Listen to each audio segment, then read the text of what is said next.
create something terrible for yourself. Be naturally right. Before you do anything, consider yourself in the same situation. What would have happened? What right do I have to do what I have to do? But yet still, you are firm in every way. But let understanding be between you and your accuser, your accused. So let the accused know that, okay, let the accused agree that he accepts his punishments. He accepts it, that he agrees his wrongdoing, to whatever he might be doing, and you are the judge. You have to let that happen. Okay, you know what went on. The other party wasn't very happy. So he feels that. So, okay, this is if there was between two people and you are passing judgment on them, make sure that whoever is accused or is falling off, or each one party must be able to accept the responsibility that is due them, that is causing you to sort of make the decision. But don't put people into anything that they will hate you later on. If they agree with you, then you're okay. There won't be any vendetta towards you, because you have only ruled based on understanding. So this is just by the way anyway. As we keep on looking into the holiness of this thing, we have to analyze it. Is it God? I believe it's not necessarily God. As I said, it is Jehovah, a spirit, the spiritual force of the Jewish people, as the Jews probably believe. But it is probably also not the same. It has transformed itself, whichever way it is. The people has also transformed their mental image of God, the Jehovah, over time, over this period, and all is showing. But definitely the wickedness and the cruelty that comes out of the result of the spirit is much more than any other. Put people into the state of fear, and that because of this fear, people would sort of give in, and follow through. That is not a true way. People are not willingly, people are not willingly doing it. They are doing it because of fear. Sometimes you see when evangelists rise, they use the idea of preaching to people and telling them the world is coming to an end, only to be able to recruit people. So the fear of death, the fear of, and then they put onto you that you have sinned, you've done something wrong. What did you sin about? I don't know. The person telling you that you have sinned himself is a sinner. He's telling you that you have sinned. What have you sinned about? You still are not clear. And you could be anybody. You could be a Muslim. You could be whatever tribe, background, whichever way. You could be both. You could be any Buddhist, whatever. We have a lot to go through. An outsider is being revealed here as an outsider. I don't see why there should be an outsider. Jehovah telling his people, pointing to other people and say they are outsiders. I don't know, but that is what is. In 11 he says, but if the priest buys a person with his money, he may eat it, and one who is born in his house may eat his food. In 13 he says,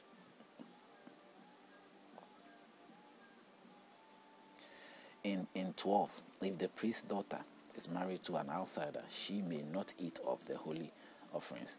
You see, if a priest's daughter or a Jew, let's say priest's daughter, as he said here, priest's daughter goes to marry an outsider, she's not entitled to eat the food anymore, because she's considered going out. Especially this also works in the Quran. The women of the Quran book, Islamic people, they are not allowed. The women are not. Today we practically people don't really fall for it, and most Muslims, there are some girls, most of them very lovely people, lovely girls, beautiful girls, as I say, beautiful girls. Even though some of them keep covering the face all over, and it's hard to see them, what is behind it. But those that you can see, you can tell, take hair, almost like the Indians, some way, naturally. Chinese also, Asians are not bad, but naturally we're talking about Arabs. They are not very good looking also, and trust me, they are just, in a situation, those who are convicted into religion or fall into the Islamic, they are not allowed by the book.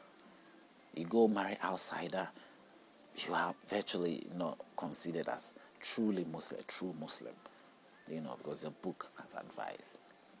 You see, so the advice had made them think what they think and say what they say. I mean, tell me, is it necessary? Will Allah, or should the ultimate God, Allah have done that fine, but would an ultimate supreme God do that? Will He set you apart from your fellow person that He has created and put there? Will He sort of distinguish between? He's not a respecter of person. He's not a discriminative person. No matter what that person does, whatever, God even is teaching to love your enemies. In this book, in the Bible especially, it tells you to love your enemies. And then turns around, you learn also in this book, teaching you to hate your enemies. Which is which?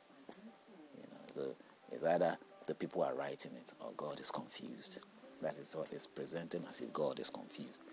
And so if it's linked to an almighty God, an all-wise God, I sort of have issue. I get worried about that. And I'm sure you should too. A daughter who is marrying outside cannot have a offering food anymore. He's not part of the family for us to see it that way. He has to be, considered as an outsider. 13. But if the priest's daughter is a widow or divorced and has no child and has returned to her father's house as in her youth, she may eat her father's food, but no outsider shall eat it. And if she comes home divorced and all kind of situation, then he's not accepted. He can eat her father's food. Let's go to 22, chapter 22, verse 22. Those that are blind or broken or married or have an ulcer or eczema or scrapes, and you shall not offer to the Lord, nor make an offerings by fire of them on the altar to the Lord. If you are sick of these things, ulcer, we all know what ulcer means, the sore in the belly. If you have eczema, you have scraps. I'm not sure what scraps is. You can check it out in the dictionary. But you have eczema. And you have blind. You are blind, a blind person. You can't go and make offering. Go and offer something on the altar to God. You can't make offerings. You are not allowed to make offerings. Now, 23 of chapter 22 says, Leviticus, we are still Leviticus. It says, either a bull or a lamp that has any lamp too long or too short, you may offer as a free will offering, but for the vow it shall not be accepted. You cannot vow with this. But if you're making a free will offering, it's accepted. But you can't make a vow with such animal. In 30, verse 30 of chapter 22 Leviticus, it says, on the same day it shall be eaten, you shall leave none of it until morning. I am the Lord. That is, let's start 29. It says, and when you offer a sacrifice of thanksgiving to the Lord, you make a sacrifice to God, you have to eat everything. You shall not leave one, a little bit, none. Don't leave anything there. Everything. You shall leave none of it. Eat everything until the morning. I am the Lord your God. In 31, it says, therefore you shall keep my commandments and perform them. I am the Lord. You have to keep the commandment of God and perform them. I am the Lord your God. You shall not profane my holy name, but I will be hallowed among the children of Israel. I am the Lord who sanctifies you. In 33, who brought you out of the land of Egypt to be your God. I am the Lord. I brought you out to be your God. I saved you. I did that good thing for you people to save you. He took them there and he brought them out. He wants them to appreciate that here. He could have left them there to die there anyway. But he brought them out, so he will have mercy on them. Even though he wanted them, he took them there too. And he took them. He was responsible for taking them to Egypt. Because he brought hunger to the whole place. And they, being his people, hunger onto them. And they have to end up in the people that he sort of point to them as enemies.